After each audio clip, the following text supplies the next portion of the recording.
Welcome to Fandom and Wellness, a podcast about the complex relationship between fandom and mental health. Disclaimer, we are not psychiatrists or psychologists. We are just fangirls with a vested interest in mental health. On this episode, we will be talking about Shrill with our special guest, Margot Kavendek. Hi! Hello! Hello! Margot is a longtime friend of mine who is also one of my bridesmaids in my wedding. She also currently works at Bra Savvy, which is a full-figure bra stop in... Where is it? It's a specialty bra store in Matawan, New Jersey. Matawan, there we go. Can you tell us a little bit about the store? Well, we've been in business since 2009. Basically, we are all expert fitters, and we are there to help you find the best fit bra for your body. And what sizes do you generally go up to? We go up to, I believe the largest band size that we carry is 52, largest cup is O. That is incredible. Yeah, and we know that Shrill isn't technically fandom related, but all of us watched it and absolutely adored it, and so we don't really have rules here other than our own rules, so we're doing it anyway. Hey, fandom's fandom. Exactly. Fandom so, is fandom. What is everyone's just like general thoughts on Shrill? I loved it. Yeah, do we want to just do a brief summary of it real quick? Sure. Why don't you, Jenny? You're great. Yeah, at that. sure, great. You're by far the best at it. So after I have an hour to think about it, usually. But basically, anxiety. It's about a woman named Annie who works at a publishing company. I think it's mostly online, and kind of her life and everything she goes through as a plus-sized woman, and just her things that related to her love life and her career and her social life in general. So it's based on a book called Shrill, which I think is just a bunch of essays, but they made I didn't realize it was based on a book. It's based on a book, and I think it's about... what's her name? Did A.D. Bryant write the book? No. Or... No. She's just the person that portrays the character, but I believe this book is a memoir. Yes, it's like a bunch of essays. So it's not like a fictional story that it's based on. They made it into a fictional story based on the writer's life. But that's the background. The writer's name is Lindy West, by the way. There you Thank go. you, Margot. Lindy West, that's her name. Sorry. Thank you. I was like, what did I forget? So you were saying you loved it, right, Arkeida? I was saying that I loved it just because it was... I thought it was nice seeing something that's... Not to say that it's real life, because there's so many reality shows and all this stuff. It's like, this is the real life. And I'm like, actually, no, this isn't. But seeing this, I was like, yeah, I can see this. I can relate to this. I can understand this. And this is me saying this as not a full figure woman, but seeing it in like, yeah, these are interactions that people have in their everyday life. And it's more specified to her because of the way she looks, but it seems way more relatable and understandable, and it makes you really think about like how you perceive and how you treat others just by the way they look. Yeah, they did a great job showing like little microaggressions towards plus size women. Yeah. Margot, you're trying to say? Well, I was saying like that. I believe it was like the opening scene where Annie goes to get a cup of coffee and she kind of sees this bulletin board, like fitness instructor, like it was a personal trainer, I guess, and she thought it was funny, and the personal trainer happened to be in the cafe when she took a picture of it and kind of sort of accosted her and just made her like. It's like she so uncomfortable. Kind of had good intentions, the personal trainer, with like what she was saying, saying like, there's a small person inside of you just dying to get out. God. When she grabbed her hand, it was like, you have tiny wrists. All I could think about was etiquette school all over again. Mm-hmm. Sorry, I didn't mean to speak over, but you know. No, it's you're absolutely right, and it's like I do feel like people sometimes they tend to forget etiquette when it comes to like plus size people. In that respect of I guess, a lack of respect, not intentionally, but, it's there. Yeah. Well, I was thinking etiquette school because you're taught that, and I will admit that I was a little chubbier as a child. They're like, if you have tiny wrists, that's the part of you that you should definitely accentuate because it shows that you are tiny and you can be smaller. And I'm like, I'm never gonna be that small. Yeah. But it's like, and it's a thing where people just like, oh, you have such a tiny wrist that makes you dainty. And I'm like, it's just a bone. But also, it's completely fucked up to assume that that the goal is for everyone to be smaller. Mhm. Yeah. Right. The line that stood out to me was, "You could be so pretty." Yeah. Oh. Yes. My goodness. It's like my mother-in-law, God bless her, she is the sweetest. Like, I couldn't have asked for a better mother-in-law, you know. But she makes these sort of comments, and they are, I guess, microaggressions in this way, where she looks at these old photos of me when my husband and I got together, and I was significantly skinnier then. And she makes these comments saying, like, "You look so happy. You look like a different person." And I just, every single time she does it, it takes so much self-restraint to just be like, yeah, I had an eating disorder back then. And Yeah. I just, like, I Yeah. don't want to make it uncomfortable because I know she means well, but oh my God. It's Sometimes you have to. Sometimes Yeah. it's like just if you make them uncomfortable those few times, and it's like learn basic respect and respect somebody because who cares what they look like then? Be happy that they are with you now. Yeah. it's part of that culture of like someone being like, "You look so good. Did you lose weight?" Oh yeah, Yes. that's another thing. Yeah. That's her and her sister are like that all the time. It's like I'll go in with like a full face of makeup at like a holiday, and they'll be like, you look great. You're glowing. Have you lost weight?" And I'm like, not intentionally, no, not on purpose. Yeah. I Yeah. contoured. Yeah, exactly. I'm like, I got a good contour from Ulta. I just think it's a very dangerous, like, mentality and way to compliment someone. It is. Agreed. Just knowing the amount of people in my life personally that have had or have eating disorders. And even myself, I've had to, I'm sorry, check myself on how I compliment people because I used to at of some point course. say, like, it's something you It's learn built because in. it's built It's- into you to say that you look thin, and it's like I instead say, "Wow, you look really healthy today. Wow, your hair looks great. Mhm. Wow, you look really happy." Like other things that Mhm. isn't focused on you look thin because thinness does not equate to healthy. Yeah. Mhm. Back to the show though. What else did you kind of think about the story and how this journey she basically went through of self-discovery? I loved how, it showed, it was like a very empowering story of her, like, learning to love herself as, like, while obviously still struggling with it, and just, like, at every step of the way still having to deal with, like, getting knocked down. Yeah. And, like, I appreciated that Like- it. Sorry, go on. so it was real. Yeah. It was like, But they were also very careful to like not make it super like in your face that was what was going Yes. on.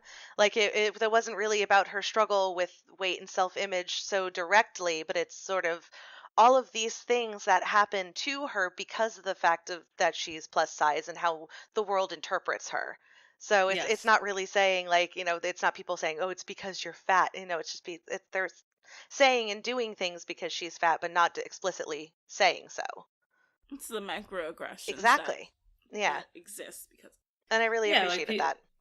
yeah, like people, like not to relate the two, but like it's like how people think like racism only exists if you're like wearing like like a KKK. Yeah. it's mask. like you have to be Like- extremely racist to be racist because even if you're a regular person doing microaggressions, you wouldn't consider Yeah. them racist because it's not outwardly. Yeah, I put up a poll in our Instagram, which I'll share the poll in a little bit when we're talking about clothing. But the point of the poll was to ask if like different like microaggressions are fat shaming, like different things that you wouldn't necessarily think of as like overtly like shitty. But it's like when you think about them at all, in my opinion, you'd be like, oh, actually, yeah, that is a version of fat shaming. why don't we go through like her interactions, for example, with her boyfriend? Not really yet. I mean, like it's Oh, collective groan. Yeah, Margot Don't loves him. don't fuck me up like that. Come on. Don't out me like that. I'm sorry. It's okay. No, Margot look. messages me, God, I have a type, and I'm like, I What? hate him. I hate him. I hate him. It's not even Ryan's type. personality. Physical. Type. Physical. It's physical. It's purely physical. Physical what? Yeah. Metaphysical?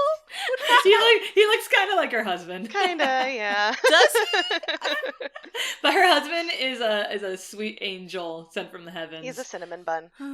Yeah. No. No. Her. He's an anti-Ryan. Yeah. Ryan is a total fuckboy, and I fucking hate him. I don't And even know. and he's every dude that I have ever dated before my husband, who just like treated me like we were in like a non-relationship because he was like too embarrassed to like show me off to anyone.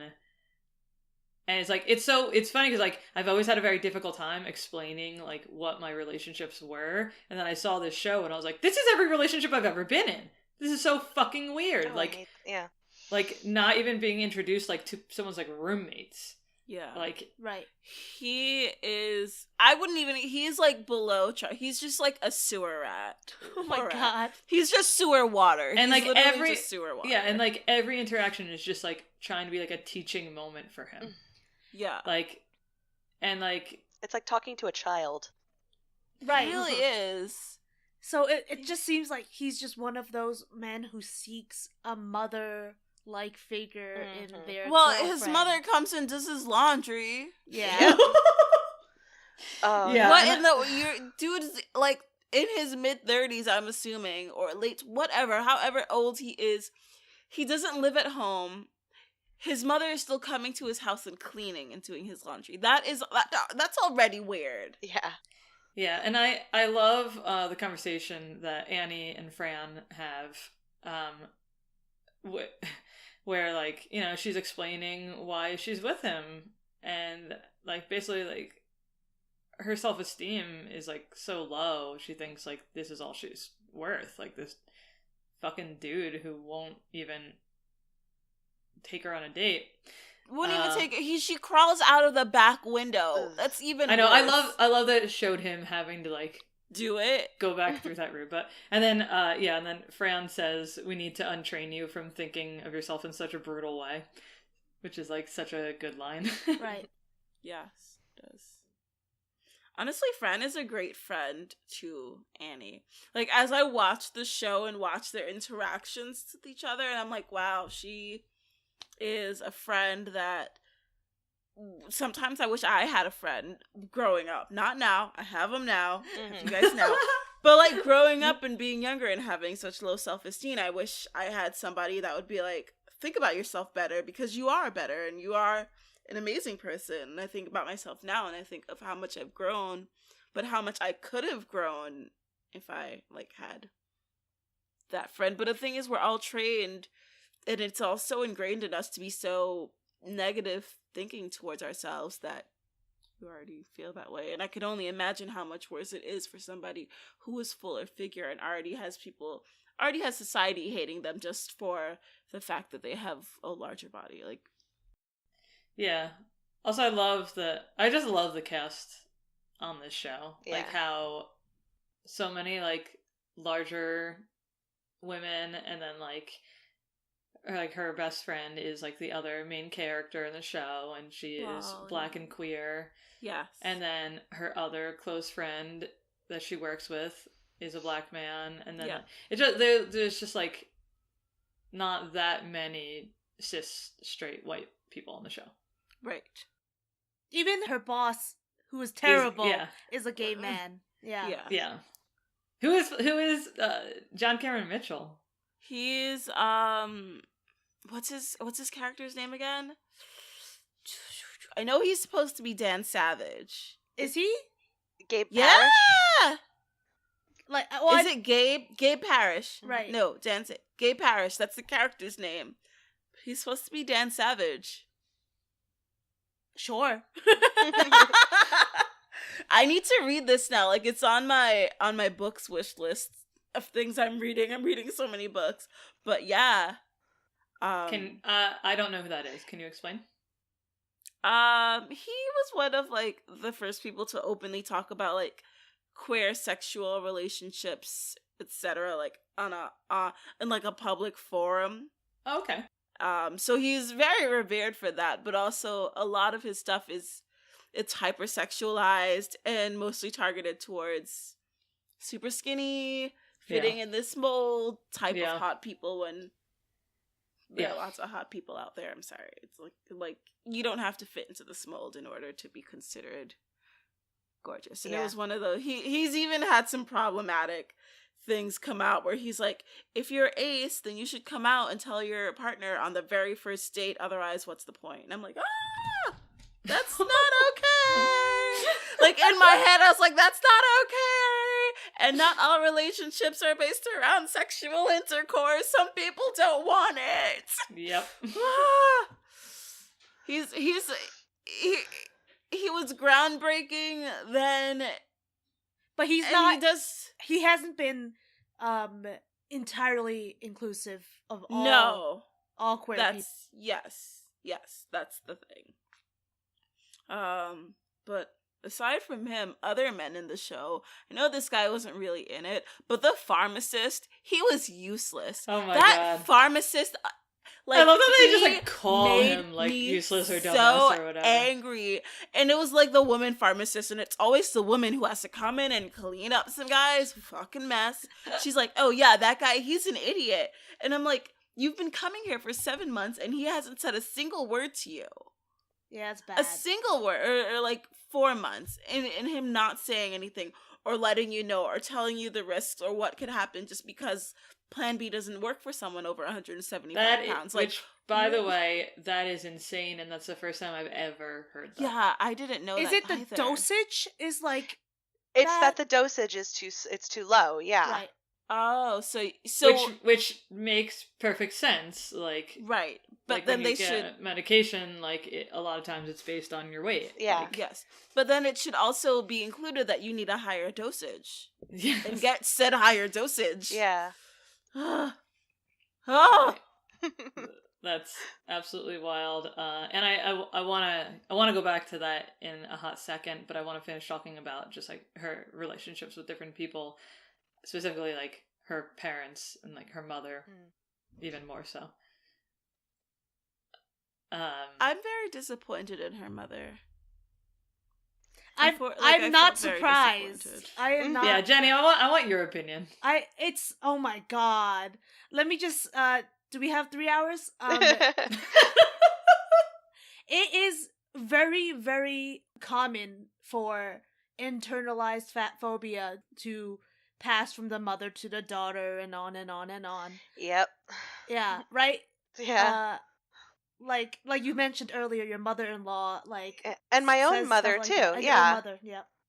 Like, my mother was, she was anorexic, like, straight up anorexic her whole life, and would kind of, like, she would push that on me growing up. Like, I was a very fast eater when I was a kid.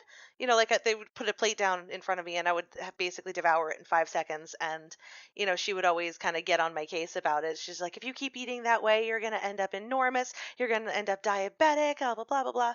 You know, she would really kind of get on me for that. And, you know, it did create a lot of, like, body dysmorphia where I did perceive myself to be much larger than I was. Like, even when I was like a size 8, I thought that I was just enormous and disgusting. And yeah. Yeah, yeah.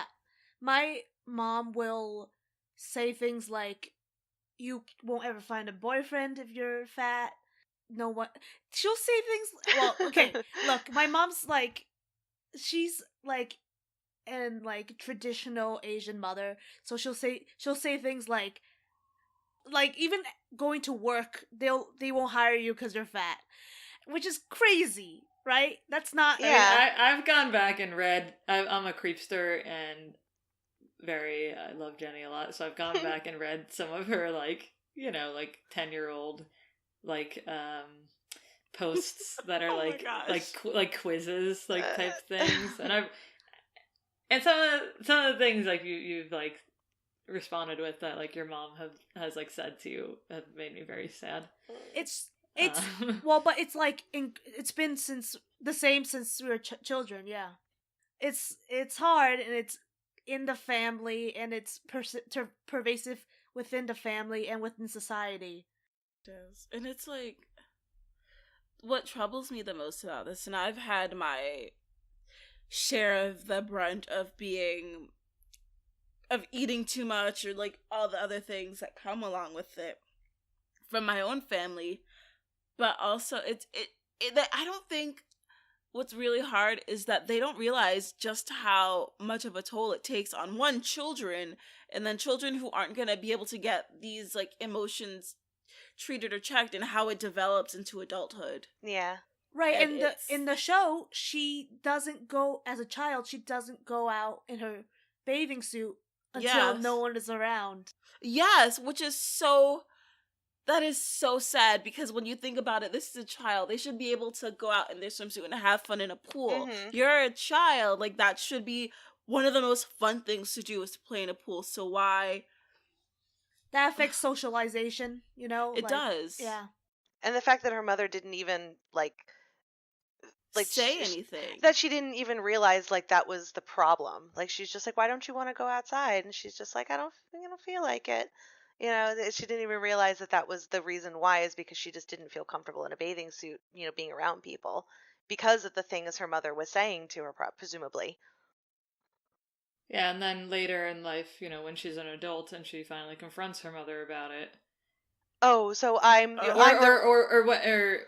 whether it's that she confronts her mother about it, or that like she wrote up the article and her mom is mentioned in it, and then it's her mom reacts in the way that she's like, but I mean, honestly, like horrible and abusive and all this stuff, and like, do you know how that made me feel reading that?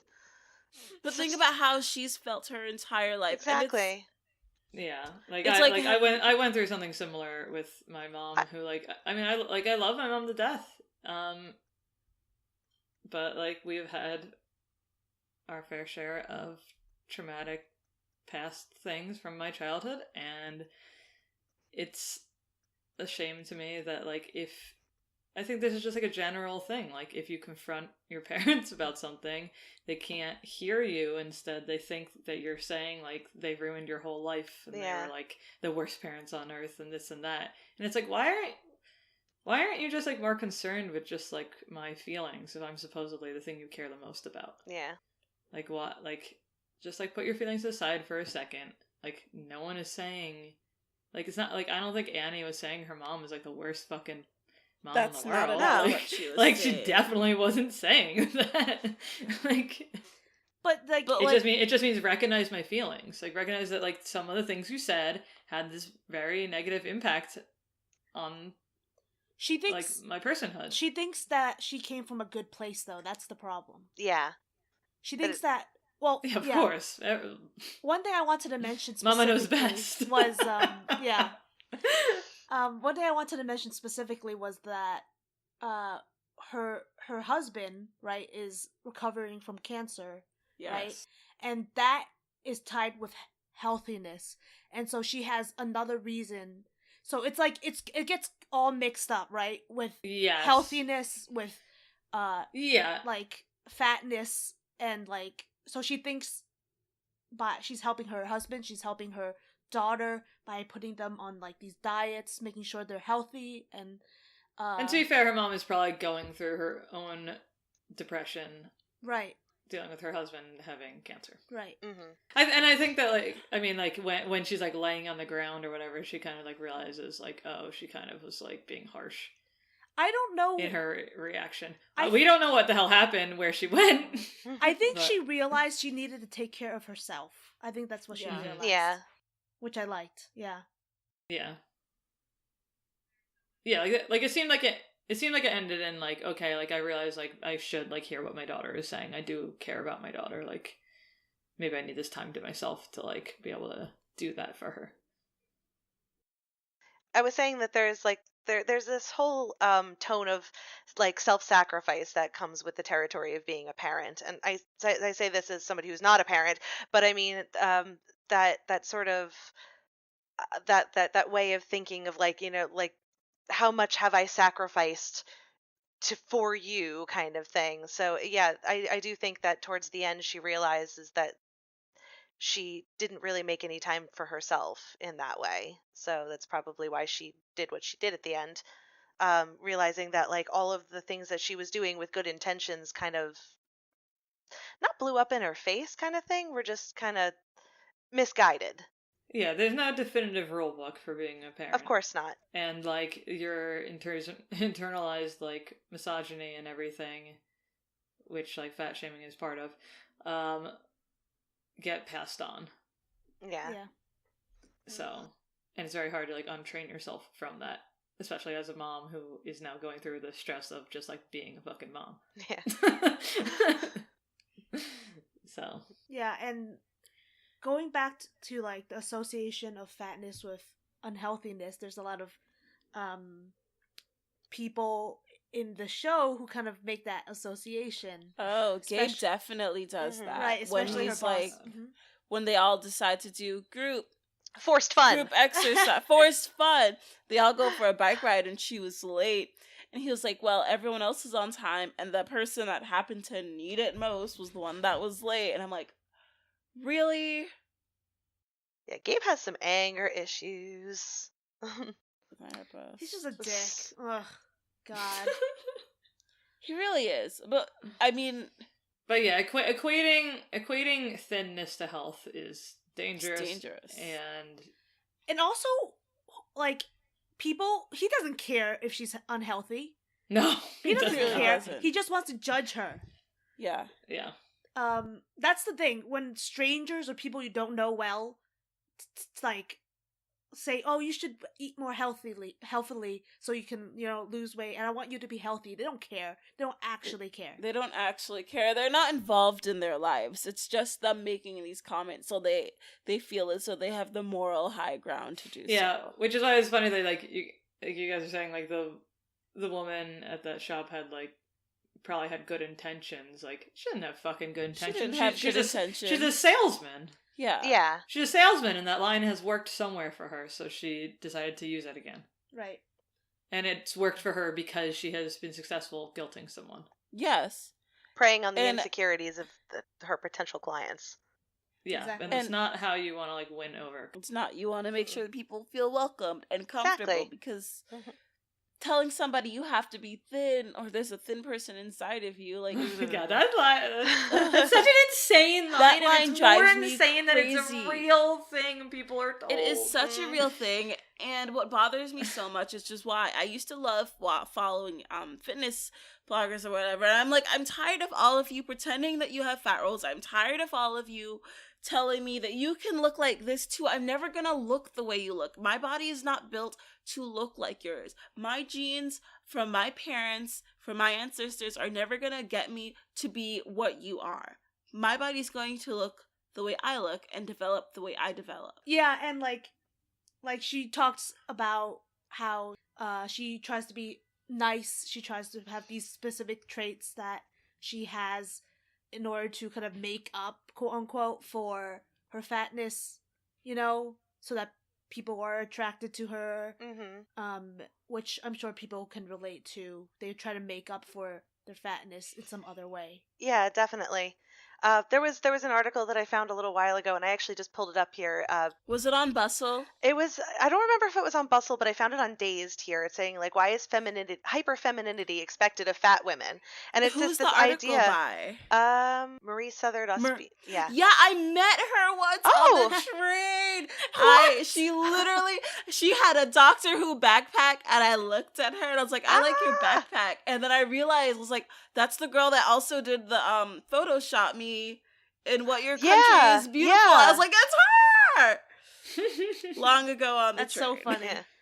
But New York City, y'all. That article really did strike a chord with me because a lot of my personal aesthetic is very hyper feminine. I'm very much into makeup. I'm very much into dresses and like lace and frilly things, and I feel like my husband gets on my case about this all the time. Like, I feel like I need to be like a minimum level of presentability to like even just take the trash out some days, because what if someone sees me, and Mhm. I don't like this idea of being like, I do feel like there is this sort of internalized thing about like being a plus size person that I'm not allowed to walk outside in my pajamas and slippers, because Mm-hmm. that just makes me look like a slob. A Yep. fat slob is like, I and hate that I knew the exact words that you were going to say. hmm and that's something And I'm that sorry. And I'm sorry yeah, that I was able to know the exact words that you were going to say. yeah. Here's my question. When you go out, do you check your reflection in like glass and stuff a I lot? have a mirror right by my front door. I check myself before I leave, and I do kind of check myself in mirrors and windows and everything like that. And yeah, I'm constantly checking myself. That's And something I do too. Yeah. And I yeah, wonder how common that is among yeah, I do it too. Okay. I think women just do it. I think Yeah. I women think do it. I think I just like the way I look. To be Oh. that a Well, little bit of that too, because sometimes I'm just feeling myself. I'm just. Yeah, I do think that is like baseline, just like a certain level of like the feminine being experience. a woman, like a woman who wants to be feminine right. at all in the world, because like you're just looked at a different way than men are. Yeah, but it is. So it's just like men can take like 5 minutes to get ready, but like a lot of time like women can't do that, because like a man like can look like a slob and it doesn't matter. Yeah. Right. But like if I'm not wearing eyeliner, everyone is like, "Why are you so tired today? Why are you so tired? I don't understand why you're so tired." And I'm like, "I'm not tired. Are you feeling I just okay? don't have You on look a little sick." eyeliner." Like, It's like, I'm tired, but I'm always tired, and so is Ben. Why are you bothering yeah, him? like Ben is 100 times more tired than I am. Yeah, meanwhile, my husband can go out. He, sometimes forgets to put gel in his hair, and, no one bats an eyelash about that. Yeah, not to minimize the fact that like I do think that plus size women have to do Double more down. if they Yeah. want, like, Yeah. yeah. And it's something too, also because of like, I identify as non-binary. I just tend to really like the feminine aesthetic. But like the Oh my more god! Also, wait, We I'm so forgot to sorry to ask! interrupt. Oh no! Every time we have, I'm so sorry. I feel like a fucking asshole. Every time we have someone on, we ask them their pronouns, and I forgot. I didn't ask yours Oh, because no. I've been friends with you for like fucking like 8 years, and so I forgot. Yeah, we all use she, her, hers. Margot, what do you use? I flip between she, her, and they, them. It's just kind of whatever I'm feeling the mood at the moment. Today's a she, her kind of day, so we'll go with that. Okay. Cool. I apologize for not asking Oh, at the no, top it's of the okay. episode like we It's normally alright. do. But Okay, sorry. Let's what continue. was I'm sorry for what was I interrupting you as well. saying? So identify. Femininity. Just like coming into my understanding and coming to terms with like my non-binariness. Anytime I try to sort of step out of this comfort zone of mine, like this comfort zone of femininity, and like try to assert myself more masculine, I'll have these like roller coaster moments about it. Like I cut my hair into a pixie cut recently, and I was like living for it. I'm like, look at this. This is so cute. I can pompadour my hair and look like mask as fuck. I love And it. it's just, and then like immediately I just kind of tanked, and I'm just like, I'm ugly. Aw, baby. My husband doesn't think I'm pretty anymore. I don't know. It's like I'm Not true. no. Sorry, I know. Sorry. It's just that my anxiety brain starts doing that, and it's just. But yeah, It's I mean, rough. It's rough. I'm Doug's in the background just like staring at her with hard eyes. Like, and I will say that I understand and I relate to it because I also have short hair and very curly. It's afro, and I usually most of the time have extensions, and I have it in colors like really pretty princessy pinks and purples because I want to look extra feminine. I want to look even more girly because I feel like with my natural hair I can't achieve that look. Yeah, I started buying wigs for that purpose too, is because like on the days that I feel like I want to be like hyper feminine, or if just if I just kind of want to experiment with my look. Another thing is that I dye my hair crazy colors all the time, and I can Yeah, it always looks great. And I like right now I got this gorgeous lavender thing going on, and I'm really living for it. But it's but like literally I'll wake up tomorrow and be like, I miss having my hair green. So it's I can never make up my mind, so I'm like, I'm just going to start buying wigs and just kind of switch it up as I feel, and definitely has been a huge thing for my mental health to be able to do that, just because otherwise I just like fret and I hem and I haw about it. And do you have any favorite companies?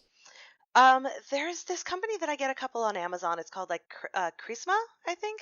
They make really, really nice lace front wigs. And I like the lace front because they tend to look a little bit more natural if you get them right. Yes, and they're nice. They're synthetic, so you got to kind of work with them to not be so shiny. But whatever. Thanks for recommending a brand. I know a lot of people have a hard time finding like a good company to work with. Yeah. And they're really affordable too. The couple of wigs I've gotten have been like 40, 45, like not even $40. So, and they look, they look pretty decent. So I've been having fun with them. They just take some work. Yeah. I'm still kind of out of practice with it, like trying to get the edging right and everything. But yeah, that's the hard part. Yeah, but it's all in good fun. So. I want to stray from talking about like being plus size in general and fat shaming and all that to just like quickly talk about how like they like really do an amazing job showing her abortion. Yes.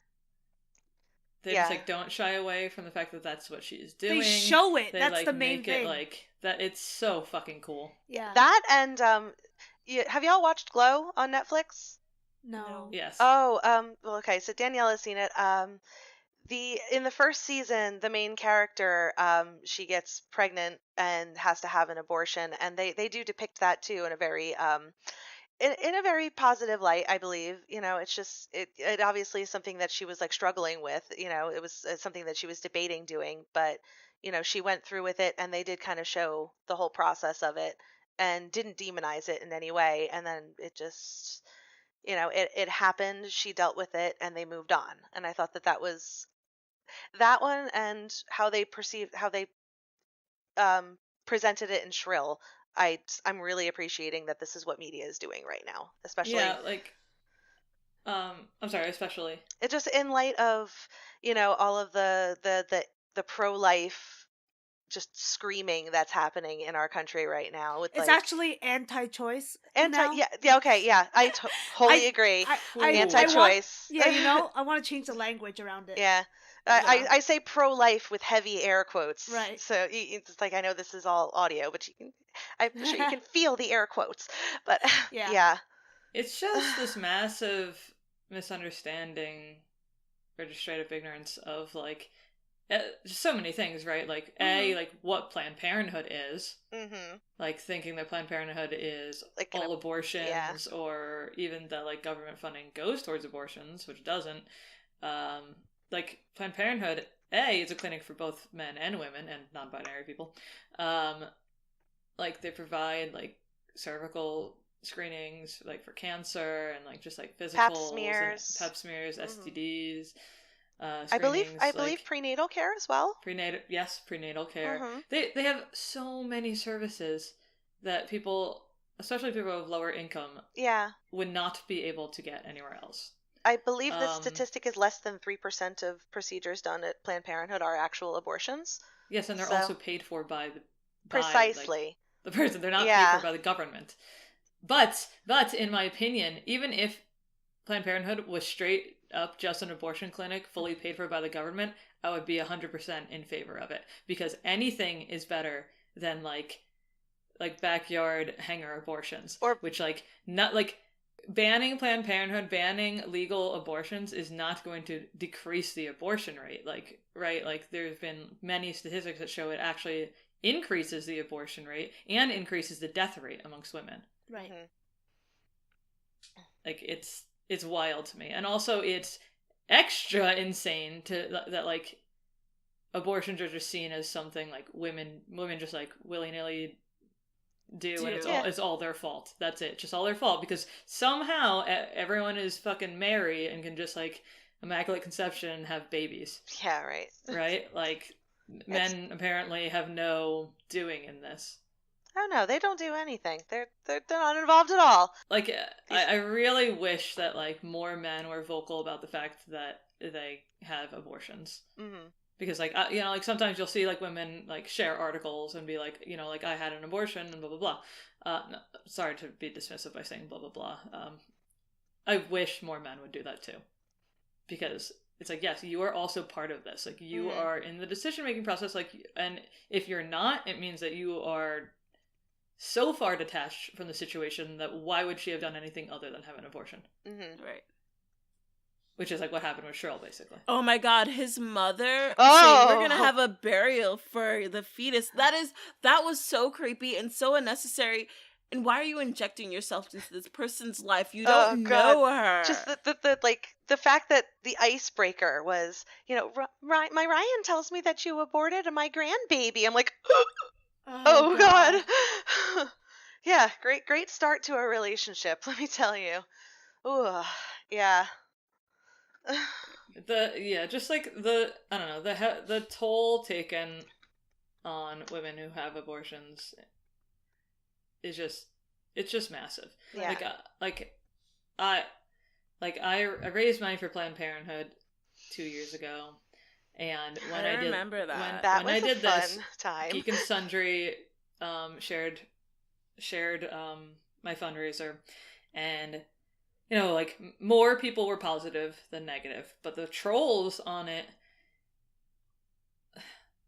feeling the weight of, like, of people just, like, in mass being so anti-abortion is, like, this must be what it feels like to have had an abortion and then have to nonstop, like, read articles about how people who have abortions are murderers and horrible people or whatever. So it was, like, I felt, like, all this weight at once.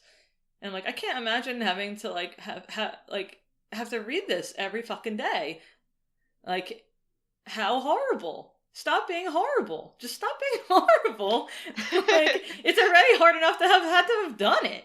As an aside to that, I'm like, the thing that tickled me the most about that whole debacle with Geek and Sundry was that. Well, no, there was no debacle with Geek and Sundry. No, I'm saying like with the commenters. Okay, I was like, you know, it's like that with like the commenters on the Geek and Sundry feature was that like this was a fundraiser for a Wonder Woman dress, and like these people, these self-proclaimed geeks, I guess, were like railing off about, you know, abortion is murder and Planned Parenthood should be defunded, and nobody seemed to remember that the creator of Wonder Woman was in a polyamorous relationship with the daughter and aunt of the two women who founded Planned Parenthood in the first place. So it's like I really do think that, you know, like there was somebody that actually said that like the creator of Wonder Woman would be turning in his grave over this, and I'm like, well, actually I'm pretty sure he would give his full endorsement if I'm being honest, considering his association. So it's like you couldn't have picked a more perfect character dress to associate with Planned Parenthood. So I know. I was like, have you read any issues of Wonder Woman ever? Yeah, like, that too. What are you talking about? Yeah. And also, like, Geek and Sundry was so amazing and hilarious on those posts. They were just, like, very in support of it. They were just very supportive, amazing people. I remember, like, someone commented, like, well, what do I get, like, if I don't want to murder babies? And someone said, like, a copy of The Handmaid's Tale.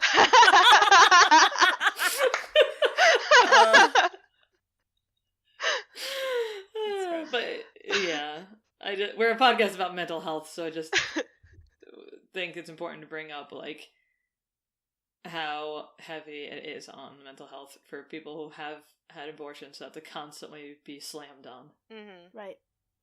Do you want to go back to talking about, like, fashion and clothing related to plus size women? Sure, you know, I'm gonna get real heated about this. Yeah. Ooh. But Margot, why don't you start off? How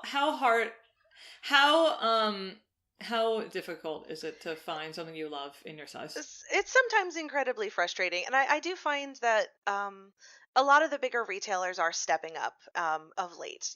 I can walk into Target and find some really, really cute stuff that actually goes to my size, and that's pretty great. But I still can't.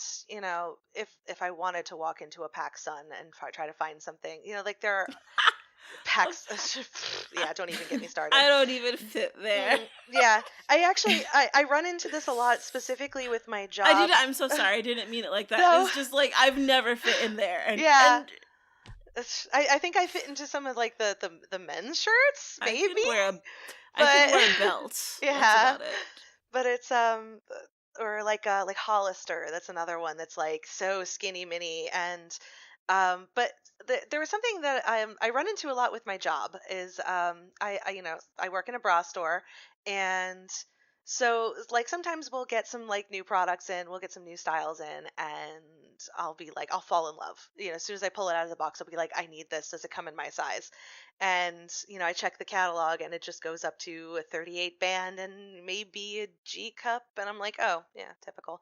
And I started to realize it's like certain brands I just know not to get my hopes up with. Mhm. So, and that's been the whole of my experience as, a plus size person. And I say this as even at my skinniest, I was a size 10. So that is maybe the cutoff for a lot of stores. Like stores like Hollister, PacSun, like those Ridiculous. really trend stores. So growing up, that was really difficult for me because I wanted to fit in and I wanted to wear the popular kid clothes, but I could never fit into them. And what is technically considered plus size? I do believe it actually does start at 12. Yeah, That's what's considered the plus size now. But I'm a 12. I used to be an 8, and I feel like I'm still an 8, but probably am not. I can't. It's like I try to fit into all my clothing that I used to wear 2 years ago, even though I technically can't. So I don't actually know what my size is anymore. Yeah. I found a pair of skinny jeans that I wore in high school. It was a pair that I had handed down to my cousin at some point, and they were like these like Hot Topic trip skinny jeans, like pinstripes and bondage straps and shit. Super cute. And like if I could fit into them now, I totally would rock them. They were I wore them in like 9th grade, so I was maybe like a size 7 or 8 then. And I'm looking at these things and I'm like, the waist of this would not even fit around my thigh. And I had the nerve to think of myself as fat then. And it's just, oof. It's the whole hindsight of that, Mm-hmm. and it's just kind of, that was one of those moments. I just kind of chalk it down to like, oh, body dysmorphia. This is where it all came from. I looked at myself in the mirror as a size 7 and thought I was enormous. And really, I'm so sorry. It is what it is. I've accepted it. I've learned from it, and I love myself in spite of it. And that's kind of my survival tactic, is just to love myself in spite of it. So. Before talking more about different brands and clothing, which like I do want to talk about, because like a big part of the show is how, like they wanted to make it kind of like a shoppable show, but they couldn't find enough brands available for plus size, so they had to make their own clothing. But before even talking about that, because you just mentioned like acceptance and everything, is there any of like your own personal like tactics you want to share of like body acceptance and like radical self-love or anything? Because you've shared some with me personally, and it's really hard to say like the specifics of like what I do as far as like my practice of self-love. I kind of just I do spend a lot of time looking at myself in the mirror, specifically naked. I know it's but and I just kind of good. I don't know. It's like it's this sort of like self-analysis, and I just try to appreciate myself as much as I can. Like I'll sit here and kind of play with my fat rolls. I'll play with my boobs. I'll just kind of like appreciate the jiggle. And like there's a woman who is on Instagram. I think her handle is Body Posse Panda, and she does this thing where she'll just do like Instagram videos of her like dancing in front of the camera in her bra and panties, and she's all of this, like, she has all of this jiggle and all of this shake, and like her backstory is that she used to be a model and she used to like starve herself, and she kind of realized one day that this was just not making her happy, so she kind of and air quotes, let herself go in that sense. And and by all accounts, like, you look at her, she's not like morbidly obese or anything like that, but she's curvy and she's flabby, I guess is a term, works for the situation. But she decided that she wanted to do this for herself, where she would dance in front of the mirror and just kind of just let her body move, and she like learned to love and appreciate that. And you watch these videos of her dancing and she's just having a great time. She's grinning, she's loving herself. And um I was kind of well on my way into this sort of self-love journey when I discovered her Instagram account. And when I found that, I'm just like, that is what I need to do every single day. Is just kind of like, look at myself in the mirror, let myself move, appreciate the movement of my body, appreciate every little curve, every little jiggle, every little flabby bit, and just love myself for that and just be excited for that. And I could say that that's helped immensely. And But and if someone's depression about their size is so bad that they can't do that, is there anything you would recommend other than seeking therapy? I don't know. That's a hard question to answer, because that was I can't tell you like when the light switch kind of went off in my head of like being like, hey, you don't need to be like this about yourself. Mhm. But it really, that's hard yeah, and impressive. Very yeah. impressive. It really does feel like, looking back on it, I just kind of woke up one day and I'm just like, I'm tired of this. I'm tired of hating myself for not being what society wants me to be, or being like, or. She's really happy. But it's I keep wanting to use this phrase, and I feel like it has like these negative connotations of letting yourself go, because I feel like people have said that to me, like, oh, you really let yourself go since the last time I saw you, and I'm like, Oh my yes, god. but yes, I absolutely have, because I've let myself go. Right. Like, I've let go of all of that negative stigma. I've let go of all of that overly judgmentalness about my body. And while it isn't in the state that I really would like it to be, like, I could stand to be healthier, in the sense of I am out of shape physically, that I would like to have a lot more endurance. I do have some health issues that eating better would be improved upon, but my goal is not weight loss. I actually just consulted with a nutritionist recently, and I told him flat out, my goal is not weight loss. My goal is to have a healthier body.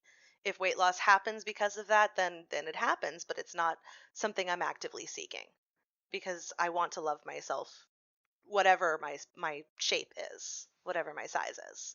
So, yeah, moving into the pool scene and how this was a big moment for Annie to feel comfortable and be able to go out in a swimsuit, because for so long she's not been comfortable doing that. Even as a child, going into adulthood, she wouldn't do that.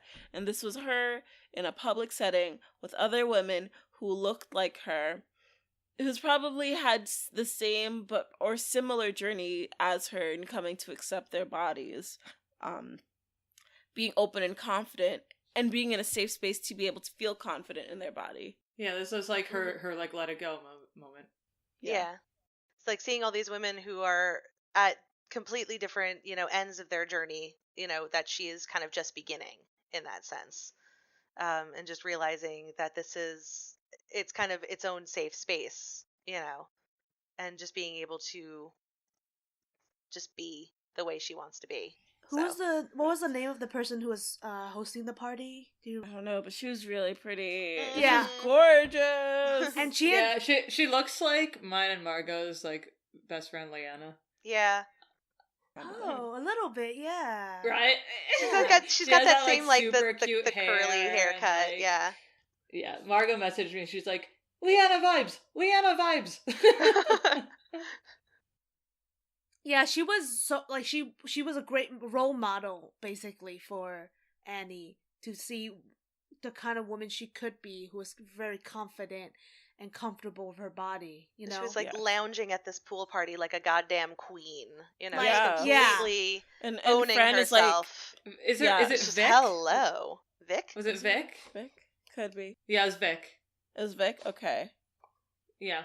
Alright, yeah, it was yeah. also great that, she ended up being Lolly's love interest.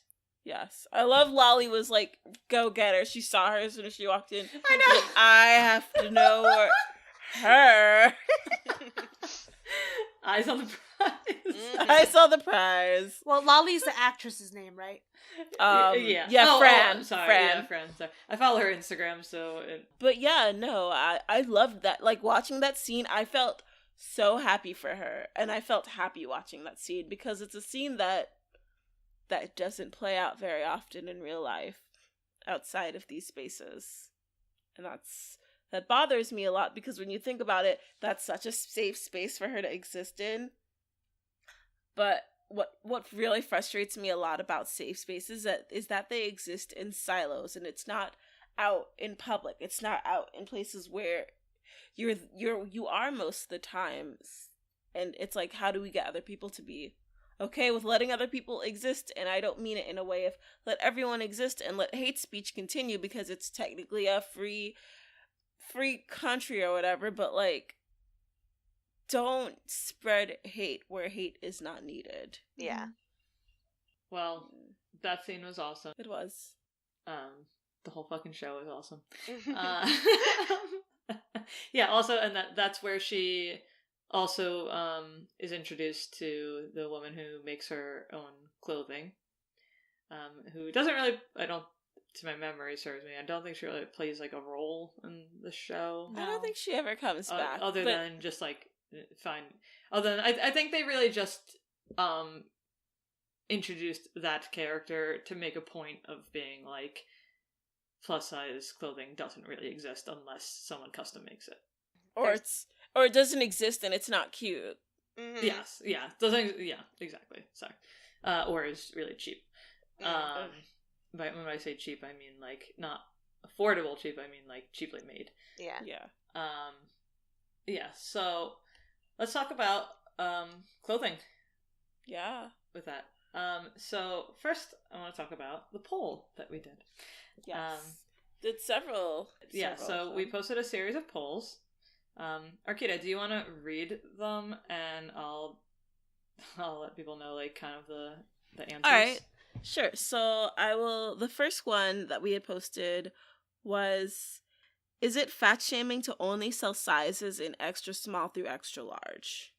The results came in 13 for yes and 3 for no. I personally. So I'm just gonna say I'm the one who wrote these, and I obviously think all of them are fat shaming. I'm just gonna say that straight up. Okay. So what do you three?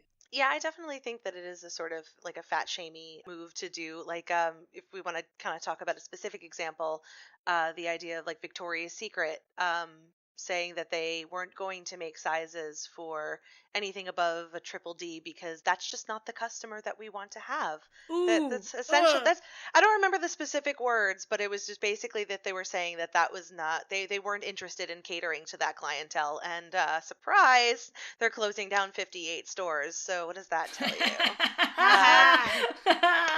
Nicely done. Yes, secret's out.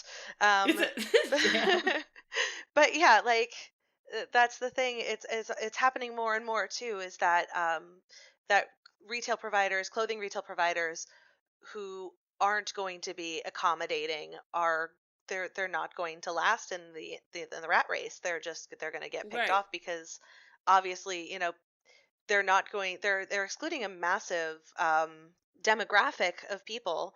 And who have money to spend. Who have money to spend, exactly. Yeah, at least half of my customers are what would fit into the category of above and extra large. Mm-hmm. So for like, sure, brands that don't sell above extra large, you are fucking up. And it's like, not only that, even if they are within like the target market, there's like this sort of this moral opposition to it. It's just like, well, that's not fair. So why would I want to support you if you're not going to be fair to anybody who would be interested in your product? So yeah, so it's a lose-lose situation.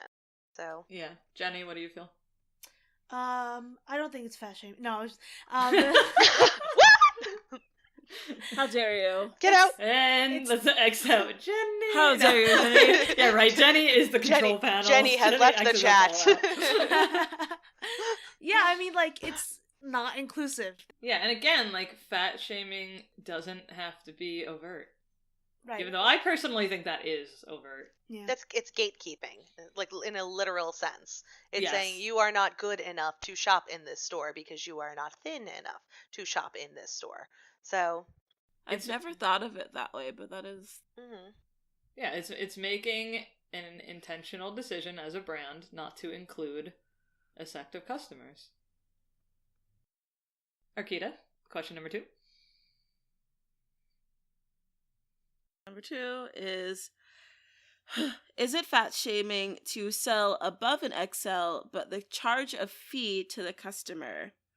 And keep in mind that this is what is commonly referred to as a fat tax. So you're paying more for the same clothing item. So, like, oftentimes, like, a company that sells a shirt that's, let's say the shirt is $20, they will charge $22 if it is above a certain size. $25. Which, like, the logic behind it is that, like, well, it's costing the brand more money to get that product made, so they're charging the customer more for Yeah. it. So they're not losing money.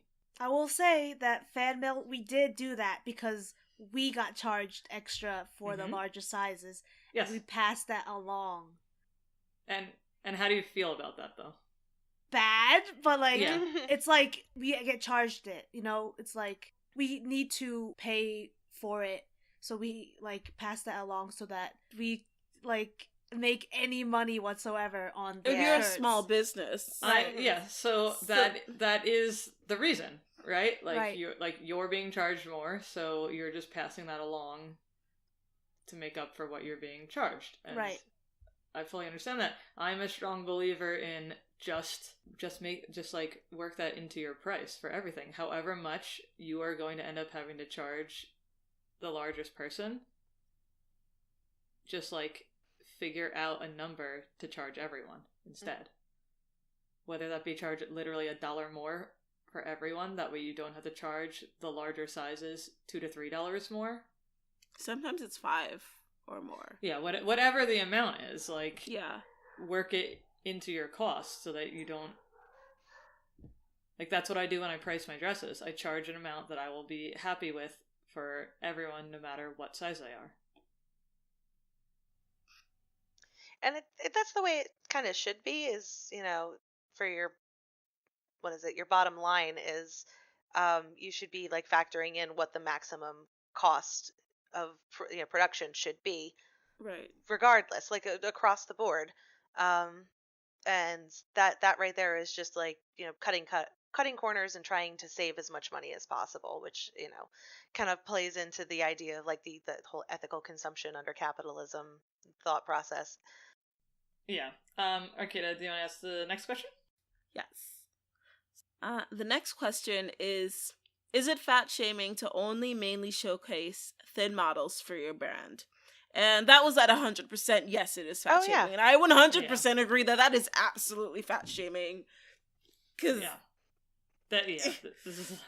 that's also how I feel about makeup and why I only buy makeup from certain brands. Yeah, definitely. It's so easy to use easy. Models of different body types and skin colors. I don't understand why. Like, to only use thin white models, like, to take it a step further, like, is mind-boggling to me. Yeah, like one of the most optimal ways that you can market yourself when it comes to, you know, products like this, like cosmetics and fashion and things like that, is to show the most like diverse you know, amount of people as possible showcasing that brand, because you want to be able to have as many people be able to insert themselves into that scenario and be like, I can see myself wearing that. I can see myself putting on that makeup, and like that's just a painfully easy It's way to it is sell. so easy. And I will say, for example, when Fenty Beauty came out and said, I have all these shades off the bat, all the shades are there, and actually advertised them with all the shades, and all of a sudden all these other companies are like, well, we always had these shades too. And I'm like, where? Because I didn't know. Oh You yeah. didn't tell me. I wasn't looking. If you told me that you had it, then maybe I would have bought it. But Fenty off the bat was like, I see that you have dark skin. I see that you need foundation. Here it is. I'm telling you that we have it. And I was working at Sephora like right at the height of the Fenty hype, and we could not keep some of those shades on the shelf. Oh People were yeah, mine was definitely sold out the first. that one, and the Huda Beauty Foundation, which is another one that has a pretty Yes. diverse shade range. Like, we had people calling in and they're saying, I'm trying to find this shade and I've called 6 Sephoras and none of them have had it. Please tell me you do. And it's like, no, I mean, like, it's sold out in the warehouse. Like, Yes. Huda cannot keep these in stock. And Yeah. that right there just is the power of effective marketing and diverse marketing. And it's another thing that businesses do to shoot themselves in the foot by It is. by doing this sort of like gatekeepy standard like that. Yeah, and it's like, and yeah. if you're worried about like not being able to find like, well, I want my models to have like a specific like professional look or something like that. Okay, there are professional models that are plus size, like that, like whatever. Like, I mean, like, it's like the brand like Bombsheller, to talk about like geeky brands. They carry up to I think 6XL. Yeah. In leggings. Ooh, yeah. And their photos are so phenomenal. Like they're just so like active, and like everyone looks good in every one of their photos. And like I'm sorry to talk about Little Petal so much, but I'm going to. And, oh well. It's but, your like, podcast. It is my fucking podcast. I can do what I want. And I'm like extremely vocal about being body positive with my company.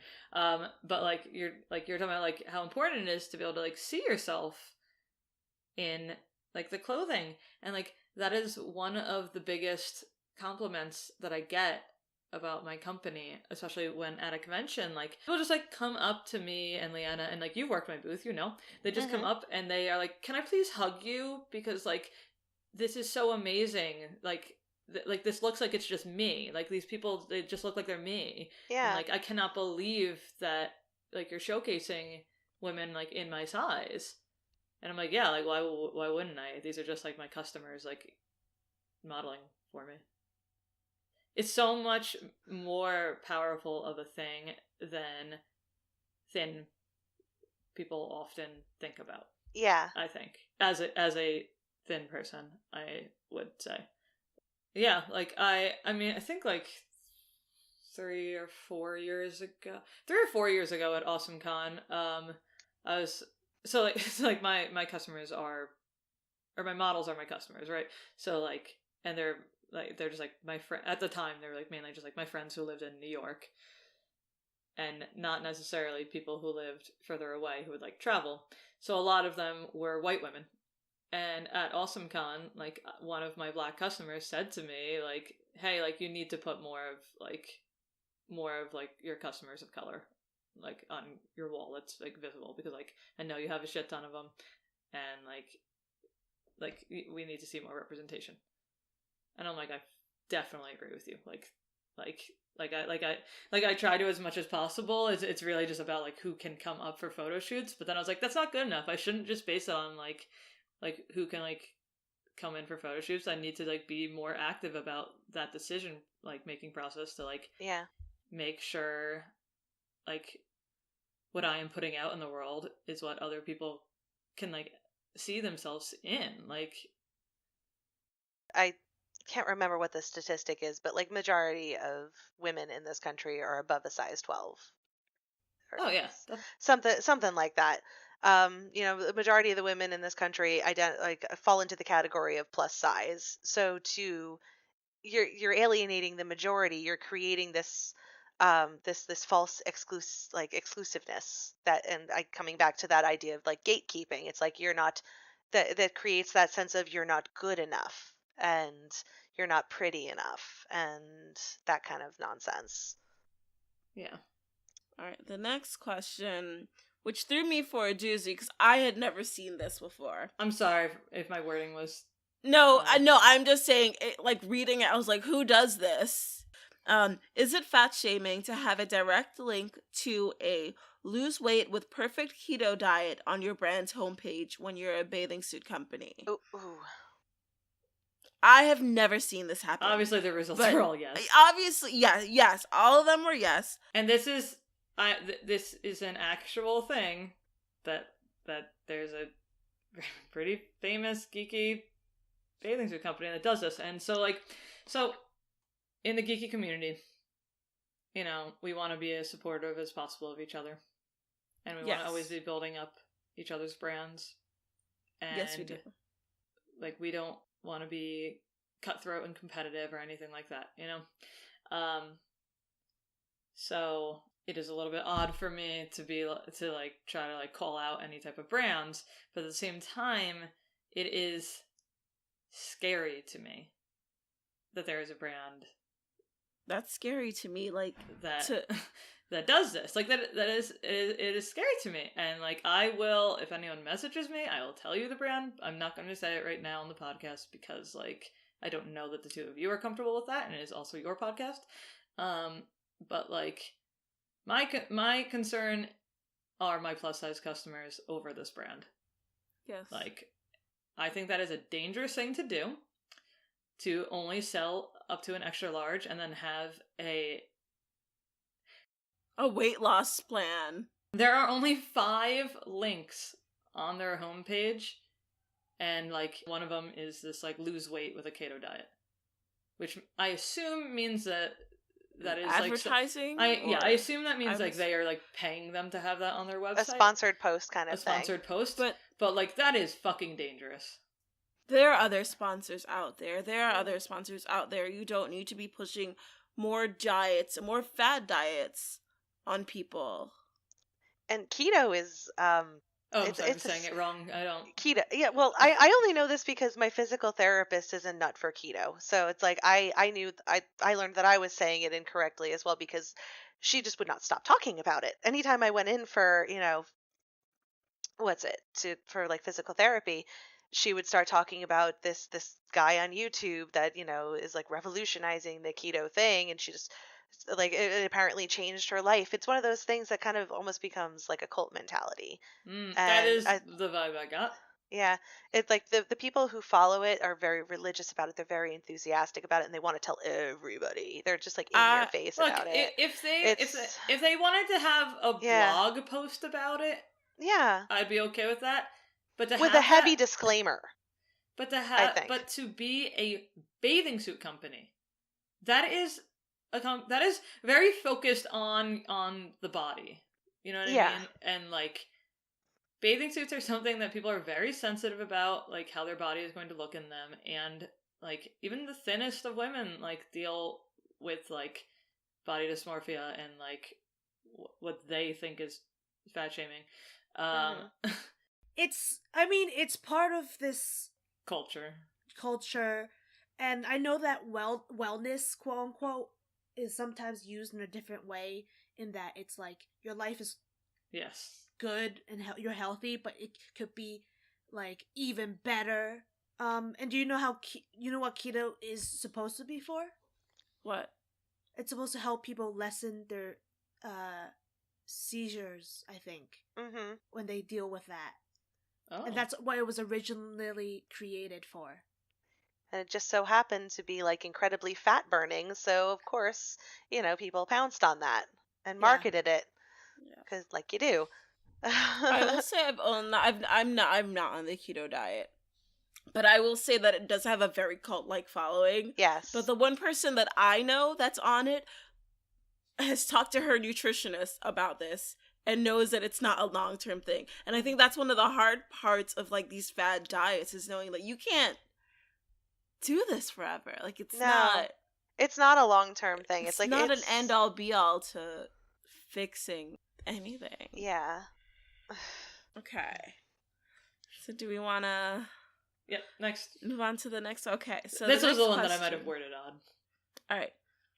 Is it fat shaming to, instead of offering the same items in more sizes, start a completely different and new similar clothing line exclusively for plus sizes, but with some of the design sneak in a lower quality fabric? Yeah, absolutely. Why would you use lower quality Basically, fabric? I'm talking about Hot Topic and Torrid, and like this is one that like I think is worth like debating a little bit because like a lot of my customers do really like Torrid, and I don't know if it's just because it's like that's what there is.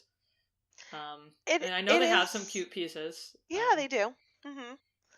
But admittedly, they are of like lesser quality. I wouldn't expect a piece I got from Torrid to last me more than maybe 2 years of regular wear. I'm talking more about like the pop culture pieces. Like there's a lot of like everyday wear kind of stuff, like business casual kind of stuff that's really high quality. But as far as like the pop culture stuff, it really doesn't, it's not made to last. And it is, made of like the lesser quality for sure. Yeah, I remember when Torrid came out, because Hot Topic like was really big at the time, and I mean, it probably still is, and I'm just like older now, but yeah, Hot Topic is still the thing. Yeah, okay, well, so like I remember like Torrid came out, and it was supposed to be kind of like the plus size version of Hot Topic, but they didn't sell the same things. No, they sold like business wear and like yeah. I thought that Torrid type of was like the plus size of Limited, or and something. everyone was that it was more like the plus size of Limited. That is what the style seemed to be. And see, I remember was a like, point. What the fuck is this? Like, I remember a time when like Torrid used to have like the very like the gothic kind of punk rock sort of stuff that Hot Topic used to carry too, but like the more plus size edge. But I think maybe I think when it initially came out, it was more like what Arkeida and I are remembering, and then it switched to what you were saying because people were like, "What the fuck?" Yeah, yeah. And now, but like now, what I'm noticing is that like Torrid, like instead of being like, "Okay, yeah, we're just gonna carry this in more sizes," it's like, okay, like we're gonna make it like a bit different, or else we're not gonna get that character. We'll do like a totally different, so they can do like slightly cheaper fabrics. Yeah, that is what it is across like the trinity, the pop culture store trinity of Hot Topic, Torrid, and now Box Lunch, where whenever they come out with like a new capsule collection, showcasing something in geek culture, each one of them has their own separate but equal, air quotes, equal collections of different items. Like I remember there was a point, I'm a huge fan of Sailor Moon, but that all three stores came out with their own separate capsule collections and had like, I think that there was a little bit of an overlap with Hot Topic and Torrid, that they had a couple of the same items just with extended sizes at Torrid. But yeah, it's just they're trying to they create this sort of this separate but equal mentality in that sense. And I don't particularly think that that's fair, because there are certain things I would love if they came in my size, but they of course don't. And I'm like, who makes those decisions of what goes where and what goes to what sizes? So it's hard. Yeah, it's sometimes it's all about how much money do you have left over at the end of whatever to buy more sizes. Yeah. But I'm just gonna say it either way. As much as I love all the pop culture stuff they have, I think either of them, they don't have that great of a quality. It's always super shiny. It's always like a bad polyester. It's always like an overprint on a jersey. I'm like, come on, give me a dart or something. Or like a lot of it is just incredibly tacky, Yeah. Like, I mean, there are some gems in the junk, There are. But they're so few and far between, and God help you if you're a plus size, because they seem to really cater it towards. But even like their sizing now, no matter what it is, like their sizing is junior sizes, because I just wear like a double XL 2X sometimes. And I'm like, I don't know what size I am. Like in my mind, I'm like, I don't think I'm a 2X.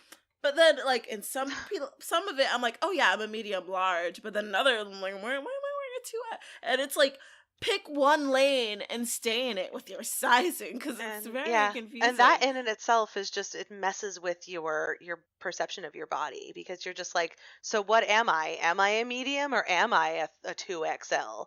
Yeah. And it's just, nothing makes sense. yeah, no.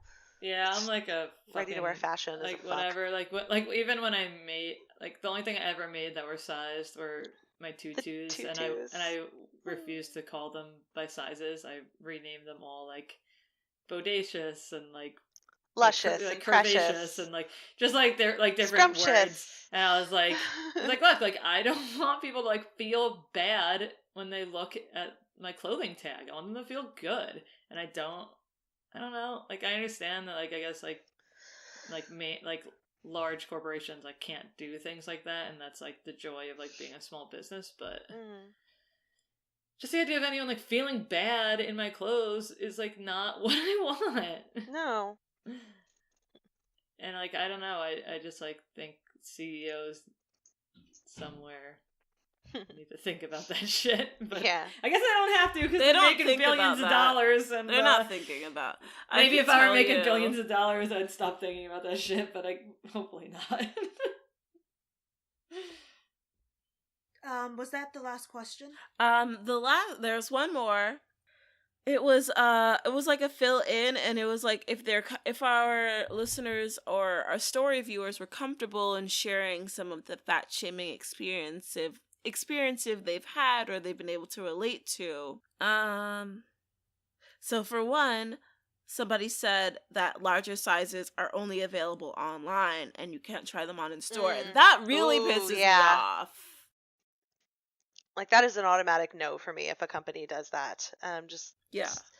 Especially because of the fact that, like, you know, like we had mentioned before, it's like a size 12 in one store could be the equivalent to like a size 8 in another store, because there's no regulation in like ready to wear sizes. So there's no guarantee that, like, if you quote know that you are a size 12, that size 12 in this store is going to fit you off the rack. And it's something I run into a lot with my job, is, you know, with bras, you have to try them on, because you do, because like a 38D in like one brand is not going to be the same thing as a 38D in another brand, especially the point of origin of where those brands are, because of like the different, like the desired silhouettes and things like that.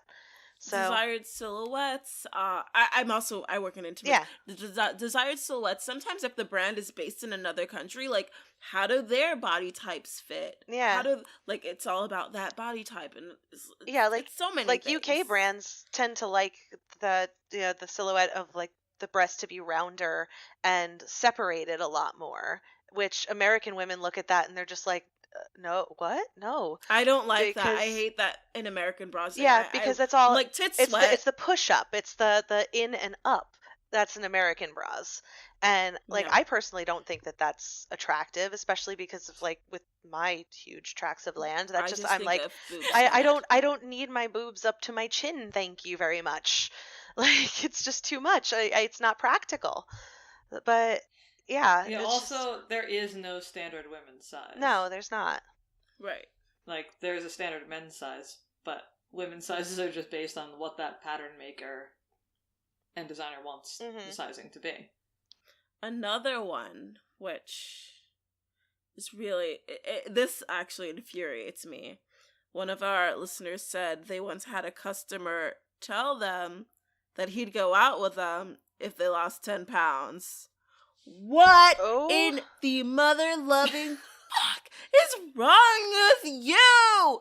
I hope this person is listening, and he should know that I'm gonna hex him right now. I'm in. Let's start a coven. Hex. All of you fuckboys get hexed. Agreed. That's fucked up. In what situation do you think that that's okay to say to somebody? Jeez. And who's to say she wants to go out with you either? Definitely. Right? Margot, maybe you can help with this one. Plus size femmes want cute nerdy panties that actually fit our asses properly. Yes. That is Visit Bra Savvy. yeah. Right? Yeah. I will say a brand that I freaking love them is Agashi by Christina O. And I've been following her stuff for years now, literally years. She started out making like AGASHI. Okay. I'm pulling that up right now. I'm looking at it. Maybe we'll like make a post that's like a list of body Products positive mentioned. brands. Yeah. Yeah. Oh my god. I don't even know if they are. I just pulled this website up and I'm about to buy everything on here. She's got like the Senshi, the Sailor Yes, Senshi that's, like, lingerie. Yes. She had started out making like these bra harnesses, and her harnesses were intricate and gorgeous, and I was in love with them. Velvet she bat started wings. Oh yeah, she moved into Ah. like more lingerie and sleepwear and stuff like that, and I've been obsessed. Oh, with this her work. is so good. Thank you for sharing this with me. Yes. And I know if you reach out to her, she'll make you things. She'll make custom things for anybody. Oh, this is great. Gorgeous shit. This is gorgeous.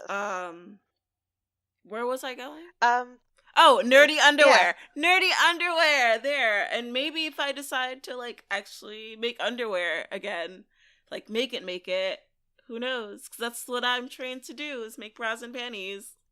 In the Arkeida and I always joke that we're twins. So like I was like joking, like my whole senior designs were all nerdy lingerie.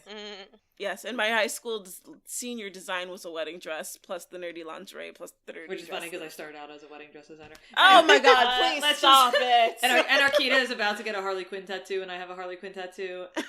And she's going to get a Coney Island one, and I have a Coney Island one. So we're twins, and that's just how it is. And Jenny is like our middle sister, even though we're twins. Jenny's younger than us. Yeah, so let's move back to the show. Yeah. Because we've already talked about Gabe a little bit and his character. The troll that Annie has. Like the last... Yeah, he's been taunting her for several episodes. Because I'm so... Again, like I said this in the Captain Marvel episode, like, I'm so used to men writing things, so, like, I was, like, thinking she was going to end up going in his apartment. Yeah. And I was like, God damn it, please don't end this. No, way. I had the same... Like, when he invites... I had that same... When he invites her in for a drink, I was, like, half convinced that she was just gonna go, okay. And I was like, no, just... Yeah. When she said no, I was like, oh my god. Like, I think we all had that moment where maybe she would, because she was at such a low point in her life before, like, maybe it's coming back. Mm-hmm. And her saying no was so impactful and so important, because she's like, what's wrong with you? Yeah. Yeah. Like, I thought it was weird that that was how they portrayed him, though. Like, that he apologized. Yeah. That he admitted that... It wasn't sincere. I don't think it was sincere. Except, I think it wasn't a sincere apology, but it was weird. I guess it makes me wonder what would happen if you actually confronted an internet troll. And yeah. I think it does depend on the person you confront, because I'm sure some will double down and some will maybe do that too. I don't know. I have had the experience where not in person but online, I have, you know, like there has been like trolls on a status, and I have like taken the time to like argue my point with them about why they are being like misogynistic or whatever, and then they will email me an apology. Okay. Wow. But then it's not sincere. It's just like... But it's interesting that they would even go to the effort of doing that. Well, the whole point is they need interaction. I mean, like, they're Right. commenting like 100 times, right? Mm-hmm. Like, and then they add you as a Facebook friend, and you feel this weird Oh my sense of... god! Yes, and you feel this weird sense of obligation to, like, be like, willing to, like, discuss, like, feminism with this person. No. Because, like, maybe you'll change one mind, and then you realize a fucking hour later, they're like, no, like, this person is still terrible, and they're just, like, they just needed a woman to talk to them. Yep. Oh my gosh. Like Pretty that's much. yeah. So Pretty much. so like I've had like similar interactions where like then like it doesn't go the way that they want, and they're just like, no, like not like I haven't had them like quite snap in that way, but act generally like small children. Right. Yeah. Wow. So I don't think that was that far off of a Okay. actual I don't. thing. I didn't know. Yeah, I wasn't sure. I think that's I think it's kind of similar to like how like we were talking about how like men will like hit on you and then you'll be And then say you're ugly when you're not interested. Yeah. yeah. That's like kind of how it rang to me. Right. Yeah. So it's definitely empowering that she like just like tried to like throw a brick through his Ah! window. Honestly, it crosses my mind so many times where I just like, all I want to do is react violently in this situation. And I'm like, don't do it. Don't be that person. But I'm like, if I had a rock in my hand, like it would make contact with your face so quickly. Oh, yeah. So yeah, outside of like body shaming that we see in Shrill, like in the nerd community, there's so much body shaming within the cosplay community, like online, like on social media, and like at conventions, and like geeky clothing, I guess, too. I mean, not even I guess, but yeah, they definitely do body shame within like geeky clothing brands and regular ready to wear brands, but yeah, and like you cosplay, you're not a huge cosplayer, but like has your experience been like positive or gatekeeping or Margot. Oh, this is to me. Sorry. Well, I'm fairly new at it. You know, I've only been doing it for the past couple of years. But generally, my experience has been very positive. And I don't know if it's just because I'm coming into this sort of late in the game when, you know, the rules have been changing, you know, where conventions are really enforcing this cosplay does not equal consent sort of mentality. And they want it to be as inclusive as possible. Like, I don't know if it's just because the environment is changing or if it's because of the characters that I choose to cosplay. I tend to go towards ones that are a little bit more aligned with my body type. Like, Ursula is one of my favorite ones to do. Amethyst from Steven Universe. These characters who are just unapologetically, you know, plus sized characters. They're very curvy. And I think that just resonates in that sense. Like, I'm able to like channel them a little bit more accurately. So I get a lot more overwhelmingly positive response from that.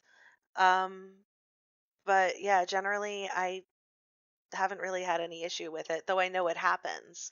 And you know, I have thought of like expanding my repertoire. Like, I have a couple characters who aren't, you know, canonically plus size characters that I've considered, and I've always been kind of nervous about it because of the fact that, like, you know, well, what if somebody says something that's like, oh, you're too fat to be Sailor Mercury, that kind of thing. It's like, ugh, I don't know. Yeah. There has been a lot of hesitation, like, that has come to mind, but I don't think in the long run that I don't think it's gonna be the deciding factor whether or not I choose to cosplay a character, and I don't think that it should be. Absolutely not. But yeah, no, it shouldn't. But the fact that there is hesitation means that, like, we all know that it Mhm. exists. We see it out there. Like, we see it on a daily basis. Like, I was just looking online, and this very well-known Black cosplayer, and she was cosplaying as someone from a video game character. And I shit you not, the comments she got about being a Black girl in cosplay when the character is white. And one person, their comment was, she's not even cosplaying. She just has her hair and her clothing in the same outfit. And I'm like, That's is cosplay. it? Isn't it? And it's like, she's still Black. And somebody else like did the SpongeBob meme where they typed every other little in response to it. I was like, do you know? Like, I shit you Do not. you know That what is you what sound they said. like? Do you? And it's like, the fact that you already see this every day, we know it exists. We know it's out there. It's already like it's already made it scary to think about doing these characters because you're already worried about what is going to happen or what the result is going to come of it if you decide to wear this out. And Oh, another thing that just popped into my head. like a lot of the factors of consideration of what characters I choose to cosplay. I'm not very handy with the sewing machine, so a lot of the things that I do are sort of like I guess closet cosplay is a good thing Mhm. for it, Yeah. or like I am not above purchasing pre-made, Go for yeah. it. I'm all for But it. the problem is finding, pre-made cosplay that goes up to my size. Like there are not that many companies that will do it, and sometimes you run into, like, if you get it like on eBay, it's coming from China, it's coming from like the Asian sizing, I guess is what that Yeah. is. So it's I like think we've their all made that their mistake their before. equivalent of an X, like what I would fit into would be considered a 6XL on their site, and like Yeah. God help you if you can find something that goes up to that size. So that has been a limiting factor, and it is sort of like a fat shaming thing in that, right? It's like feeling like I'm not skinny enough to be able to cosplay a character I love. Um, Yeah. but it has sort of kind of given me this like prickle of inspiration to get a sewing machine and just be like, fine, I'll just do it myself. But Yeah. I don't know how far I'm going to take that though. Well, I hope you do, because I love all the cosplays that you do. Thank you. And I think that whatever you end up doing will be really cute and fun. Yeah, and like, so to like relate to cosplaying and just on track of mental health, I want to read an email that a customer sent me, who did a photo shoot with me. She asked for her name to be anonymous, but she told me that it would be okay to read this on the air. And this is such a wonderful thing to like get emails like this, like kind of on the regular, with my business, but I'm leaving out the parts that are like a little bit too like uh too positive about Little Petal, just because I'm a weirdo and I can't say that nice of things about myself. But this is more just like in lines of like how just like finding clothing that actually fits you really does affect your mental health. So what she wrote was, I will never forget the feeling of realizing that I was safe in your photo shoot. I know that's a kind of weird way to start out, but hear me out. I have always had an uncomfortable relationship with my body, one that has survived an eating disorder, body dysmorphia, and yo-yo dieting. I didn't typically cosplay because I feel like I'm not the right body type or size for characters I love. And while I'm part of, I'm going to leave out what community she's part of to keep her anonymous, it's a cosplay community. I always felt like I looked huge in my costumes. Everything changed when I got that dress and had that photo shoot with you. In giving me this beautiful garment made with my actual measurements, I felt amazing and worthy, and getting to take pictures in it was like a celebration of it. Any other time with any other person, I would be I'm sorry this is like any other person. I think this was just like Any other brand? yeah, again. It's fine. Okay, It's so fine. I'm such a fucking weirdo with my own mental It's health fine. shit that Just I can't read even like, it. say a nice thing about myself. Anyway, whatever. Any other time with any other person, I would be worried about being judged for my size, my roles, etc. And expect to hear talk about how a certain style would take attention away from my belly or tuck something in. The realization that I didn't have to fear that from you, and that you actually believed I looked great, was more liberating than I can ever express. And even when brain chemistry makes me doubt, I have the fact that I was in a gorgeous photo shoot with amazing women and pictures to prove it, to reinforce that I'm worthy. She goes on to say a bunch of other super fucking amazingly nice stuff. But then she's like, please know that you have gifted the world with such a kind, creative, uplifting presence by just being you. I know full well that doubts come to all of us, especially those of us with anxiety and depression, but you've gifted us with memories and photos reminding us of our worth. And I hope you can look back on your work and community and let it remind you of how amazing you are and how much you've given. So just like reading that, like really like if I ever had any doubt about like if my like opinions on like not charging more and showcasing models of all sizes and everything like didn't have to do with mental health, if like I ever had that type of opinion, I would be like, nope. Like it definitely does. Like Right. It's definitely related to mental health. Like this is like literal proof. Yeah. Like That's a very, very sweet letter. Yeah. Yeah. I just think it's powerful to know how much of an impact something like clothing can have on your... For sure. Mhm. It does. It really does.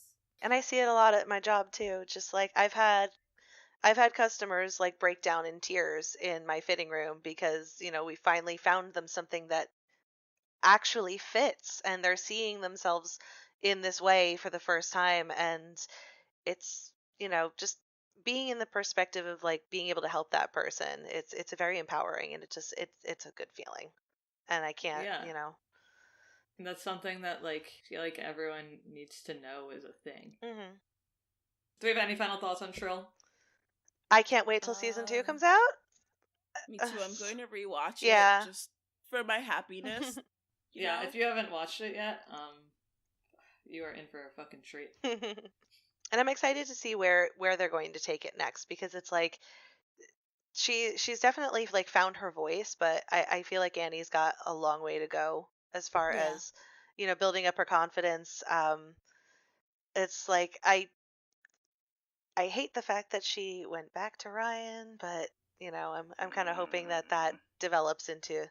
I'm curious to see where that's going to develop. Is what I'll put it out there as that. It's like, is he going to grow and change, or is she just going to be like fed up with his bullshit and go for Fran's brother? Oh my god, such an upgrade. Uh-huh. Such an upgrade. Why am I blanking on his name now? Was it Lionel? Right? Because he was only in... Yeah, he was in one episode and he was so... perfect, so it's... the show could have ended right there, and I would have been happy, but... Yeah. So, thanks so much for listening, and if you like what you hear, subscribe, review, and rate us. Our social medias are Fandom and Wellness on Instagram. Fandom and Wellness on Facebook. And Fandom Wellness on Twitter. Also, if you want bonus content, we're posting weekly geek sessions to our Patreon.